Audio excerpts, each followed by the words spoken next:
A paz do Senhor a todos vocês, bom dia. Hoje nós estamos no dia de Páscoa, esta festa, né? Hoje é dia 12 de abril de 2020. Estou aqui novamente mantendo contato com vocês e peço permissão mais uma vez para entrar no lar de vocês, de todos vocês, para trazer essa mensagem da Páscoa, explicar que a Páscoa e a mensagem da Páscoa como um todo para vocês compreenderem, terem o entendimento da Páscoa. Amém? Diga aí para o seu vizinho, para sua vizinha, quem estiver ao seu lado, você é uma pessoa muito abençoada. Diga assim, você é uma pessoa muito abençoada. E diga também, Feliz Páscoa. Feliz Páscoa. Amém? Vamos orar, né? Para começar a nossa pregação de hoje. Senhor Deus Todo-Poderoso, Criador dos céus e da terra, Jeová Jireh, Senhor Jesus, Espírito Santo de Deus, estamos mais uma vez na Tua presença nesta manhã gloriosa. Queremos Te pedir, Senhor, que nos abençoe nesta pregação, nos use conforme a Tua vontade, dando as direções e orientações ao Teu povo. Abençoe também todos os lares, para que todos tenham uma Páscoa abençoada. Abra o coração de todos, Senhor, para receberem a Tua palavra, as Tuas direções, as Tuas orientações, nesse dia tão festivo. Então nós queremos Te pedir, Senhor, que nos abençoe em tudo, nos guarde, esteja conosco durante esta pregação, Espírito Santo, nos conduzindo de acordo com a Tua vontade, onde Tu tens liberdade. Em nome de Jesus. Amém. Todos bem acomodados aí, com a Bíblia, caderno para anotar, o iPad para anotar, né? Vamos lá, hoje o tema de hoje é a Páscoa. Vamos falar da Páscoa, levar vocês a Páscoa. É muito importante nós termos entendimento da Páscoa. E eu gostaria que vocês abrissem as suas Bíblias lá em Êxodo capítulo 12. Vamos lá em Êxodo capítulo 12. Êxodo significa saída, partida, né? Então vamos lá. Aqui nesse Pentateuco, seja no Pentateuco, ou seja na Torá, vocês vão encontrar a instituição da Páscoa. E aqui no capítulo 12 vocês vão ter do versículo 1 até o versículo 28, todas as orientações sobre a instituição da Páscoa. E no capítulo 12, versículo 1, diz assim: Disse o Senhor a Moisés e a Arão na terra do Egito: Este mês vos será o principal dos meses, será o primeiro mês do ano. Então, isso significa, a Páscoa judaica ocorre entre 8 de abril a 16 de abril, no mês de Nissan. Significa a libertação dos judeus da escravidão no Egito. A palavra Páscoa vem do hebraico Pessage, que traduzida para o grego será Páscoa. E Páscoa significa passagem de ou saída, um dos dois. É passagem ou saída. Então aqui nós temos algo grandioso. E aqui tem algo que me chama a atenção. Disse o Senhor a Moisés. Vocês vão ver muitas vezes isso, quando Deus fala a Moisés, é assim: disse o Senhor a Moisés. Isto aqui é um comando. Vocês vão ver no livro de Levíticos também, Deus dando comandos. Quando Deus dá um comando a Moisés, Moisés obedece. Então Deus está dando um comando para nós hoje sobre a Páscoa. Estamos falando de Páscoa, né? Então essa Páscoa é para celebrar a passagem do Senhor Deus que libertou o povo de Israel da escravidão do Egito após 430 anos. Isto que eu estou relatando para vocês aconteceu há 3.300 anos atrás. Então esta é a instituição da Páscoa, o início da Páscoa. Então Páscoa significa passagem ou saída. E também tem algo interessante que ele diz assim no versículo 12, capítulo 12, versículo 12. Porque naquela noite passarei pela terra do Egito e ferirei na terra do Egito todos os primogênitos, desde os homens até os animais, executarei juízo sobre todos os deuses do Egito. Eu sou o Senhor. O sangue vos será sinal nas casas em que estiverdes. Quando eu vir o sangue, passarei por vós, e não haverá entre vós praga destruidora, quando eu ferir a terra do Egito. Olha que maravilha, Deus falando e dando um sinal de comando, que aonde o anjo passasse tivesse o sinal do Senhor nas portas, o anjo não ia entrar ali para matar os primogênitos. Então, e ali no versículo diz assim, o 14, este dia vos será por memorial, e os celebrareis com solenidade ao Senhor. Nas vossas gerações o celebrareis por estatuto perpétuo, ou seja, sempre. Então, o que nós estamos comemorando hoje, neste domingo? A Páscoa. E é uma ordem bíblica, está aqui no livro de Êxodo, capítulo 12, versículos, como eu já disse aqui, 12, 13, 14. Foi Deus que instituiu a Páscoa, não foram os homens. Amém? Isso tem que ficar bem claro para nós, esse ensinamento. E a Páscoa também é um momento de transformações da história da esperança que está sendo contada. Esse povo ficou 430 anos no Egito, escravos.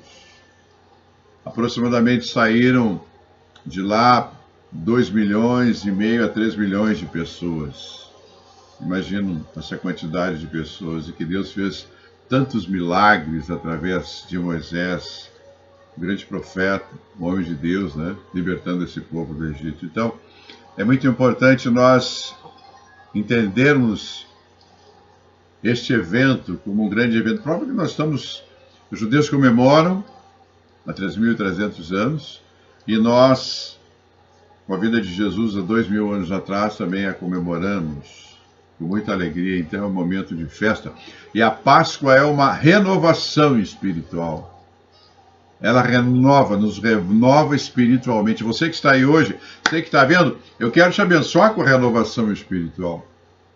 E é a primeira vez na história onde todas as igrejas do mundo e sinagogas estão com as portas fechadas, cerradas. Mas, graças à ciência, nós estamos nos comunicando via internet. Não estamos presenciais, mas estamos através da internet trazendo essa mensagem para você, que vai abençoar o seu coração, que vai abençoar a sua casa, que vai abençoar a sua família. Outras épocas nós tínhamos ceia com todos juntos, né, os familiares os visitando, os avós visitando os netos visitando os avós. Hoje não, é cada um no seu lar, nesse isolamento mundial. Mas quando nós temos isolamento mundial, nós temos esse isolamento que nós estamos passando pela coronavírus, nós temos um momento de reflexão, que é a Páscoa. Hoje nós temos um dia para refletir, temos um dia para pensar que Deus, há 3.300 anos atrás, Ele instituiu essa solenidade como estatuto perpétuo, ou seja, para sempre. E esperamos que isso vá de geração em geração. E aqui tem um detalhe importante no livro de Êxodo, que ele diz assim, isso é uma coisa que eu queria, que é a chave desta, uma das chaves desta pregação que eu trago, que eu levo para vocês.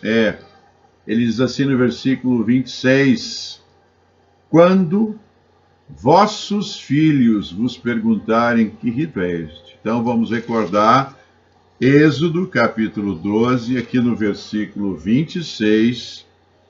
Quando vossos filhos vos perguntarem que rito é este, o que significa a Páscoa?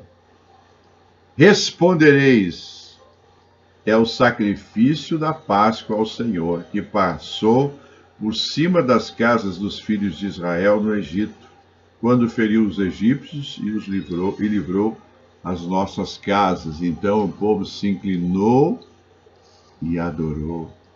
E aqui nós temos que começar a compreender, entender. Isso é um fato muito importante. Nós temos uma tradição escrita que é a Bíblia. Está aqui a Bíblia. E nós temos uma tradição oral. Uma tradição oral, quando os filhos perguntam: o que acontecerá que quando os vossos filhos disserem que culto é esse? Então direis: este é o sacrifício da Páscoa ao Senhor. Aqui a Bíblia descreve crianças fazendo perguntas sobre a Páscoa.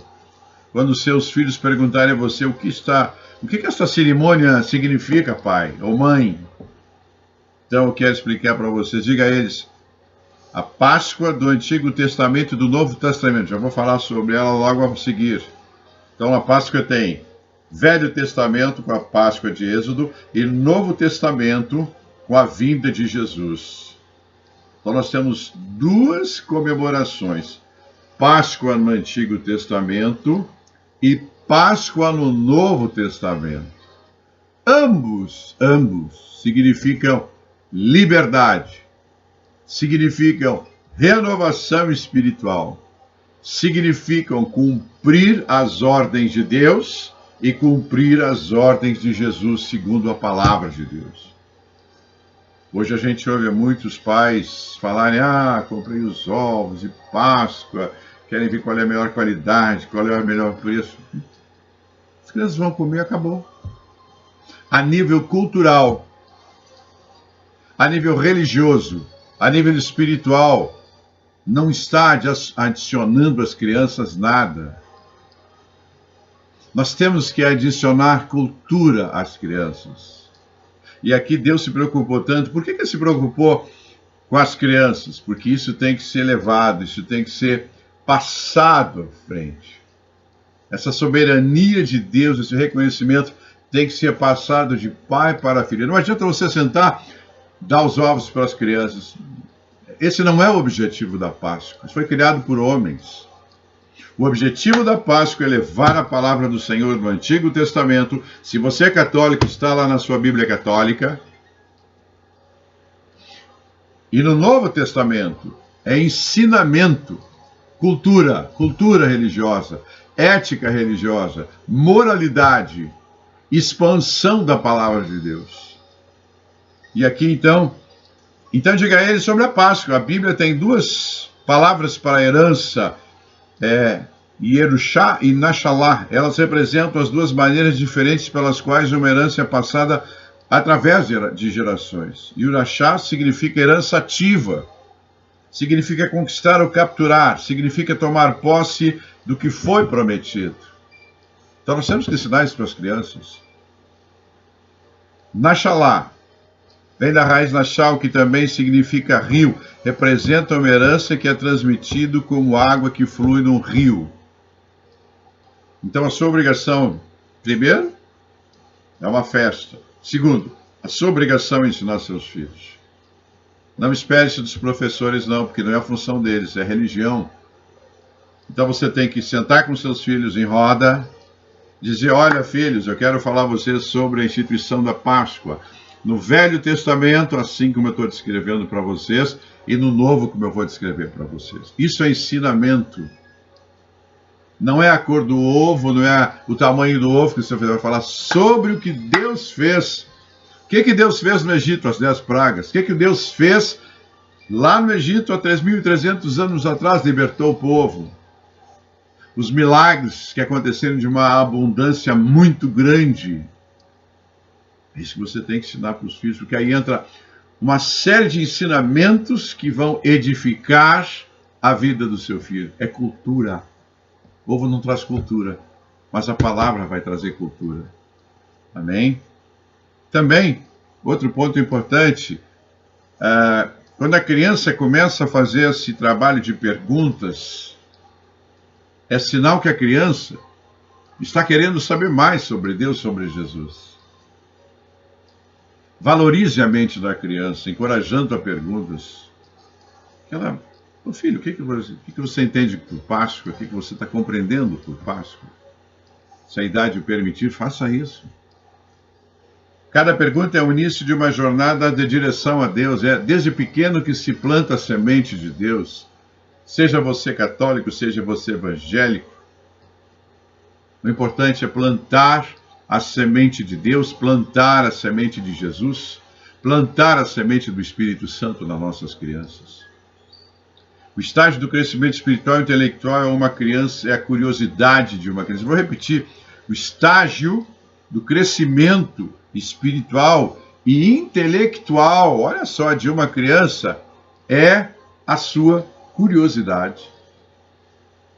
Fazem perguntas sem motivo oculto, simplesmente querem aprender. Você deve responder e você deve ensinar, é a nossa obrigação. Deus está dando essa ordem para nós e para as nossas gerações. Nós temos que fazer isso. Não adianta ser crente de nome. Eu vejo muito dizer que você isso tal religião, nunca vai, se for católico, nunca vai à missa, não segue os mandamentos, não fala de Jesus. Está entendendo? Temos que ser, se somos religiosos e escolhemos por uma religião, nós temos isto sim, que praticar a religião. Levar a religião para as pessoas, para nós em primeiro lugar e aos nossos próximos. Não o eu, mas sim o nós. Então é importante termos esse entendimento. Então, eu queria trazer essa palavra para vocês, que ali termina uma escravidão, acaba uma escravidão. E esse ensinamento para as crianças é um dos focos que eu quero hoje falar, como eu estou falando com vocês. Ensinar as crianças a Bíblia. Seja você católico, seja você protestante, ensine a Bíblia. Ensine a Bíblia. Amém? Então esse é um ponto que eu considero muito importante nós entendermos, compreendermos, e aqui também nós vamos entender a soberania de Deus. Nós vamos compreender aqui, explicar para os filhos a soberania de Deus nas nossas vidas. Como Deus é soberano nas nossas vidas.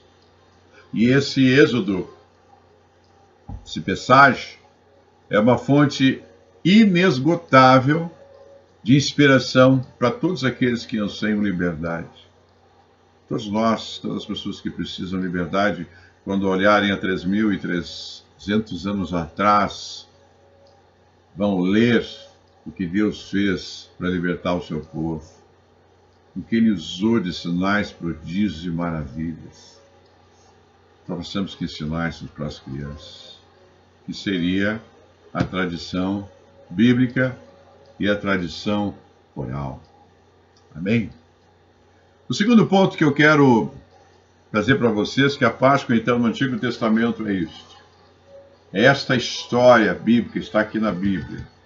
O segundo ponto é no Novo Testamento, onde Jesus, Filho de Deus, vem à Terra.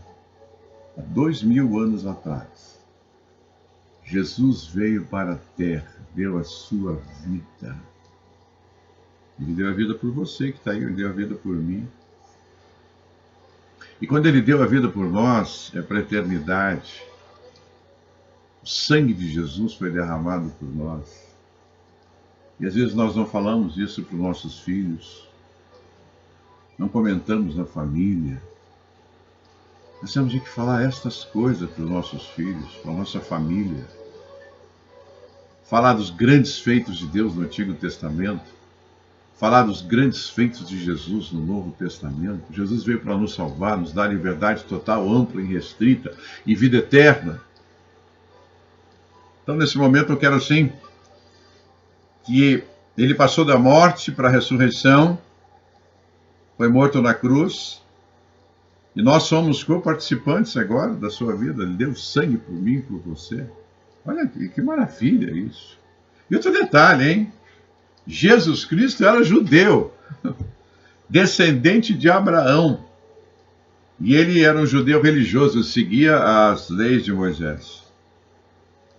Os pais dele também, Maria e José, eram judeus, em Mateus 1:1. Ele foi circundado com 8 dias de vida, como mandava a lei, Lucas 2:21. E ele aprendeu as Escrituras lendo e obedecendo às leis de Deus. Aprendeu as Escrituras obedecendo e lendo as leis de Deus. Nós estamos fazendo isso com nossos filhos? É um momento de pensar. Nossa obrigação, como foi Maria e José, ensinar Jesus. Eles ensinaram Jesus sobre as Escrituras e obedecer às leis de Deus.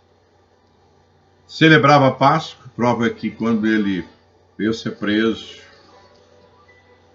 foi morto, ressuscitado, foi durante a Páscoa. Então ele seguiu a Páscoa. E Jesus ia na sinagoga aos sábados com os judeus, está em Lucas 4,16, e pregava a palavra. Então há entrelaçamento do Antigo para o Novo Testamento. Jesus não aboliu a lei, Jesus cumpriu a lei, Mateus 5, 17 e 18. E no 1 Coríntios 5, 7b diz, porque Cristo, nossa Páscoa, foi sacrificado por nós. Olha. Cristo tornou-se o nosso Cordeiro Pascal e por seu sangue todo o pecado foi purificado. E quando Cristo morreu, ressuscitou, ele nos abriu a porta para a vida eterna. Olha quanta coisa. Nós temos que entender essa magnitude da vida de Jesus. O trabalho que Jesus fez, a realização que Jesus fez. Quantas coisas ele fez, quantas coisas Jesus realizou. Então nós temos que compreender isso. Então, compreendendo todo esse processo do Antigo e do Novo Testamento, o Antigo Testamento com os hebreus, saindo da escravidão, depois de 430 anos, depois a vinda de Jesus, 2000 anos atrás. Um ponto que eu já falei, bati firme, né? Sobre os filhos. Se você é evangélico, se você é crente, se você é católico, seja a religião que você for, você tem que sentar com seus filhos e ensinar. Não é blá blá blá. Você tem que perguntar, você tem que ensinar, você tem que conversar, você tem que abrir as Escrituras. É a sua obrigação, de acordo com a palavra de Deus. Não é ovo de Páscoa não, viu? De Páscoa você pode até dar, mas não é esse o caminho. O caminho é a palavra de Deus, porque ela é eterna. E ela vai entrar no coração deles. A semente será plantada ali. Amém? Outro dado importante, é o segundo ponto que eu quero falar com vocês hoje. Nós devemos fortalecer a nossa identidade cristã e nos nossos filhos, ensinando sobre a Páscoa. Hoje a gente vê muita gente que se diz cristão, mas não pratica, não demonstra amor. Pelo contrário. Então nós temos que ter uma identidade cristã verdadeira com o cristianismo. Verdadeira, real, prática. Se você é crente, tem que ir nos cultos, eu vou nos cultos. Se tem reunião de oração, eu vou à reunião de oração. Se você é católico, vá lá na sua igreja. Participe da sua igreja. Vá nas missas, sim. Afinal de contas, nós respeitamos o seu credo. De maneira nenhuma falo algo contrário. E quando você tem esse fortalecimento da identidade, algumas coisas vão acontecer. Por exemplo, vai envolver a sua fé, vai aumentar a sua espiritualidade, a sua ética, porque você vai conhecer a palavra, a sua religião, você vai se aprofundar nela, a ciência, você vai ver a ciência, você vai comparar com a religião, você vai juntar os dois, teologia e a moralidade, você vai ver o que é certo e o que é errado. A religião ensina muito isso, a palavra de Deus ensina, é muito clara nisso.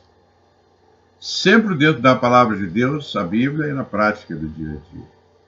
Se você tem uma identidade, fortaleça essa identidade, mas fortaleça na palavra de Deus, na prática, não na teoria, na prática. Amém? Nesse momento que nós estamos de isolamento, temos a oportunidade de ouvir a nossa alma, a nossa mente, o nosso coração de uma maneira que nós não tivemos em outros momentos, porque sempre estamos ocupados, interagindo com outras pessoas. Quem sabe nesse isolamento possamos ouvir o chamado silencioso de Jesus. Essa pregação que eu estou trazendo para vocês é o momento de você parar, refletir. O que esse pastor está querendo dizer para mim? Ele está me trazendo o Antigo Testamento dos Hebreus, está falando da libertação daquele povo depois de 430 anos. Ele está lendo a palavra, baseado na palavra. Ele está falando de Jesus no Novo Testamento. O que ele está querendo trazer para mim? Estou querendo trazer para você também que se você não tem Jesus na sua vida, é para você pensar. Ele deu a vida por você. Ele deu sangue por você. Ele abriu a porta da eternidade. Quantas coisas Jesus nos ensinou. E é isso que nós temos que receber. E é isso que nós temos que passar para os nossos filhos. Sentar, repito, isso é importante. Sentar, ler a palavra e oralmente instruir eles. Não é só na Páscoa, não. Semanalmente. Sentar com eles. Antes de dormir, ler a Bíblia para eles. Antes de dormir, orar, colocar a mão na cabeça deles e orar pela saúde, pela felicidade, pelos estudos. Respeitar o pai, respeitar a mãe, respeitar a professora, respeitar os familiares. É sua obrigação como pai. É a sua obrigação como mãe. É bíblico. Se você fizer isso, tenho certeza que você vai ser feliz. E tenho certeza que seus filhos serão ou estão sendo criados num lar cristão baseado na palavra de Deus. Ela é infalível. E quando nós alcançamos essa grandeza entregando nossos valores para a próxima geração, nós estamos capacitando-os a construir o futuro. Olha que beleza. E como diz a palavra, de geração em geração, nós não podemos cortar isso. Nós temos que dar continuidade de geração em geração. Palavra de Deus, a Bíblia, mais a tradição oral de nós ensinarmos os nossos filhos. Para ensinar nós temos que aprender, né? Mas nós aprendemos e vamos passar para eles. Vocês verão quanto respeito eles terão por vocês, quanta admiração. Como eles vão entender Deus melhor, como eles vão entender Jesus melhor, como eles vão entender o Espírito Santo melhor, como eles vão conviver com a sociedade de uma maneira diferente, a visão deles será outra. Então, a palavra de Deus, a Páscoa, é inesgotável de conhecimento que nós estamos tendo e passando para vocês. Amém? Eu agora vou fazer uma oração de abençoar vocês nessa Páscoa, abençoar a sua família, abençoar o seu lar, abençoar a sua vida. É com muita alegria que eu levo essa palavra para vocês. Meu coração é tocado, porque não sou eu, é nós que estamos juntos. Amém? Fechem seus olhos, coloquem a sua mão no coração, fechem os olhos. Eu vou fazer uma oração. Nosso Deus e nosso Pai, nós estamos na Tua presença, Senhor. Grandioso és Tu, Senhor. Nós queremos também agradecer a Jesus e ao Espírito Santo de Deus por essa oportunidade de transmitir via internet a todas as pessoas esta palavra sobre essa pregação sobre a Páscoa, envolvendo o Antigo Testamento, o Êxodo e o Novo Testamento com Jesus. Te pedimos que esta semente seja plantada em todos os corações, que a palavra de Deus seja plantada em cada coração que está vendo e ouvindo esta pregação. Que haja uma reflexão profunda sobre essa pregação. Que ela supere todas as suas expectativas, sem questionamentos, sem perguntas, porque é a palavra de Deus. E te pedimos também nessa hora que abençoe todos nessa Páscoa, essa passagem, que o Senhor abençoe essa saída, que abençoe todos eles, Senhor, com paz, com tranquilidade, com bem-estar, harmonia na família, amor. E abençoe para que eles possam receber essa palavra e transmitir aos seus filhos e aos seus familiares. Nós abençoamos todos vocês, os seus lares, os seus familiares, uma feliz Páscoa. Em nome do Pai, do Filho e do Espírito Santo de Deus. Amém. Feliz Páscoa a todos vocês. Em breve estaremos juntos novamente. A paz do Senhor.